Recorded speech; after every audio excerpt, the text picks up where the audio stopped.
Another guy that's super high upside is Ruke Orhorhoro from Clemson. Yeah. 6'4", 295. He is built just so well for a defensive tackle. He is jacked. Kind of has a similar build to Miles Murphy, the way that he was built and put together. But he played all over this Clemson defensive line. Like a lot of these defenders, Brian Brzee, Miles Murphy, they were deployed everywhere along the defensive line.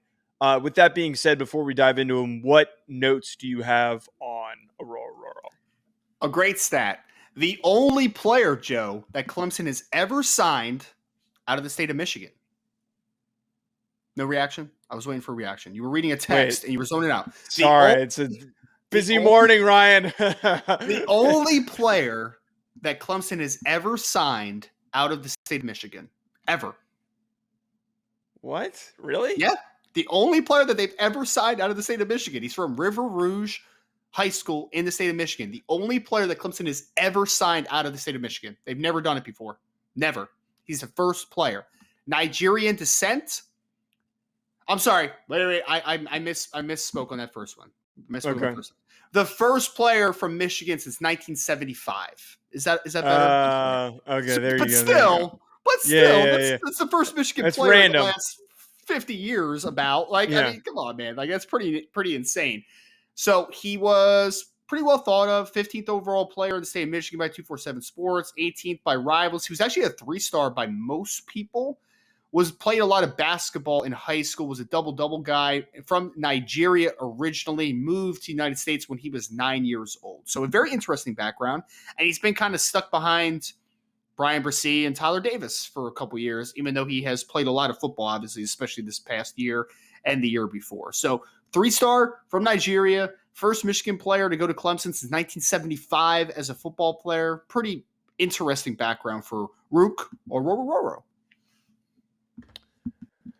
Oh, and also, if you say his name like you're in Scooby-Doo, it's awesome, man. It's fantastic. Okay, I'm sorry. I'm done. Orhorhoro definitely has an interesting background, Ryan. I think that for him, he's a really hard player for me. We're talking about how Tyreek Williams is. Let me start. Okay. On it then. All right, go ahead. I love Ruke Orhorhoro. I'm a big fan of Ruke Orhorhoro, Joe. The first game I watched was the North Carolina game, and he was the best defensive lineman on the field.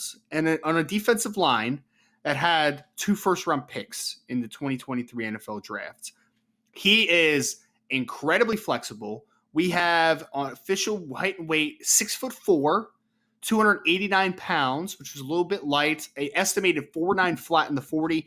This kid, for an interior defensive lineman, can really move. He's slippery. He's got pretty strong hands as well. He was just man amongst boys against games like North Carolina. Absolute man amongst boys. I think he does not have much of a plan as a pass rusher. I think he is more, I am brute strong and I am athletic and I am going to drive people into the backfield and I'm going to slip an occasional gap. That's what I think he is right now. So there is nuance that needs to be added to Ruke's game. But I think that this kid is another one where if you ask me who are the top 3 players I think could rise to being the best defensive tackle in this class, I think Ruke's in the conversation as well. 2nd round Blesto grade. The NFL really likes him. Was surprised that he didn't enter the 2023 NFL draft. He actually thought about it and decided to come back to be the guy inside with Tyler Davis. I don't know if you saw him similarly, but I really like this kid a lot, man. I think that he has all the upside in the world.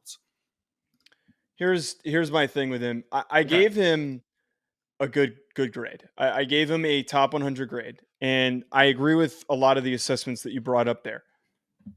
Amazing athlete, great athlete. His get off is very explosive. He's a bendy football player, and the way that he's built is not typical to most defensive tackles. He's built like a defensive end, but he's got the weight of a defensive tackle, which is insane to say.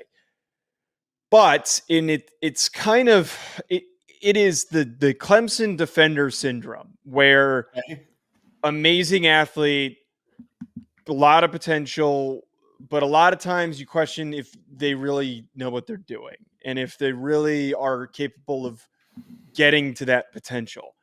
I feel like Ruke Orhorhoro is somebody who gets caught up on his blockers way too much. Way too much. I watch him and he's just He's just buried into a blocker. I feel like he doesn't go after the football. I feel like he's not trying to make plays on the ball as a pass rusher and as a run defender.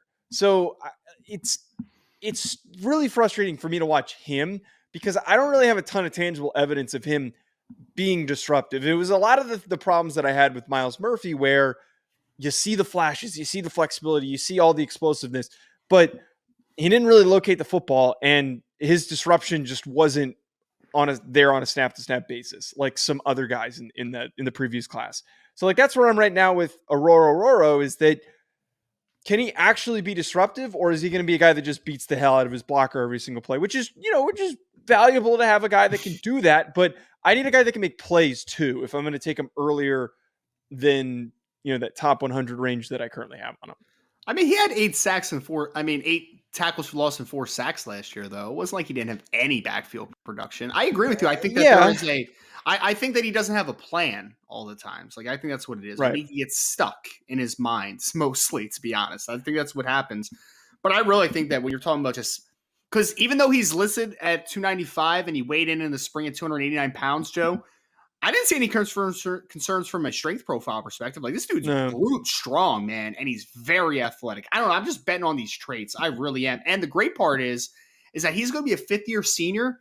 He's only 21 years old right now as a fifth-year senior, which is nuts, man. I mean, he was playing – that means in 2019, which was his freshman year, that means he was playing ACC football at 17 years old.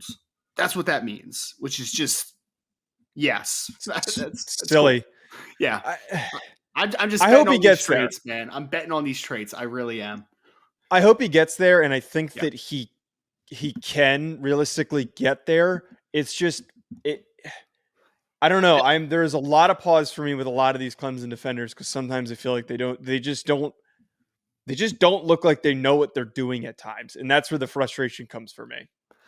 The one other thing I like about Ruke is that I think Ruke can also play in multiple fronts. Like this kid, I think could be a 3-4 defensive end as far as playing 4-4-I. Like he's a very good athlete in that sense as well. I look at this kid and I say that this kid is a ball of clay. And here's a take that I think a lot of people are going to disagree with based upon things that I'm seeing. If we're talking about upside interior rushers, who are the guys that you're going to talk about, Joe? They're going to talk about Michael Hall. They're going to talk about Talik Williams to a degree. They'll probably throw Johnny Newton in there from Illinois. I will bet on this kid over any of those players in that bucket as far as figuring it out. I don't know why 100%. It's not completely tangible, but I look at this kid and I say, with the age, with the background, basketball background, clean frame, no real limitations from a physical perspective, I think it's going to click this year, man. I think it's going to click because I think it started to click a lot last year. If you look at him from 2021 to 2022, massive improvements. Was a much better football player. This year, I think he has a chance to really take off because the one cool thing is that Tyler Davis is back, which I think is important because Tyler Davis is just going to play one tech the whole time. And they're just going to be like, Ruke, you're going to play 3 tech that Brian Bresee was playing a lot of times, right? And be that type of guy. And I think we're going to unlock the playmaking potential of Ruke Orhorhoro. Yeah, him and Tyler Davis coming back and then now being the guys, I think is going to set them up for success because they now have the opportunity to be not pulled off the field as often. And they're going to be featured heavily, and I think that their impact can be a lot higher, but it's just a matter of do both of them reach it, especially Ruke Orhorhoro. That is going to be it from us, folks, at Joe DeLeone, at Rise and Draft. We'll be back with more. I just want to tell you folks about an exciting new partnership that we have with this channel with Underdog Fantasy. Ever since I joined, I've been having so much fun. There are so many different exciting games that make watching games during the offseason more exciting. I'm not the biggest basketball fan, but it has made it way more entertaining since I found Underdog Fantasy. And my favorite game to play so far, which I think you should try out, is Pick'em. It is so easy to play. Just pick higher or lower on your favorite player's stats, and you can win up to 20 times your money in a single night.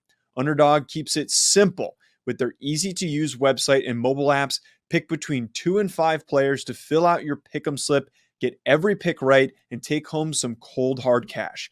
Use code HACK, HACK, HACK, like the name of this channel. Use code HACK to get your first deposit doubled up to $100 by Underdog. Go sign up. You won't regret it. You're going to have a blast. Check out Underdog Fantasy.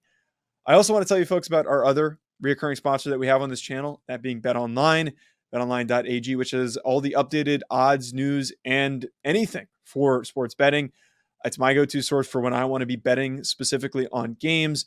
I love betting on college basketball or the NBA, especially, again, during the offseason. Always looking for more fun ways to be focused in on some of these other sports. It's betonline.ag and use promo code BELIEVE50. It's promo code BELIEVE50 to get 50% welcome bonus on your first deposit.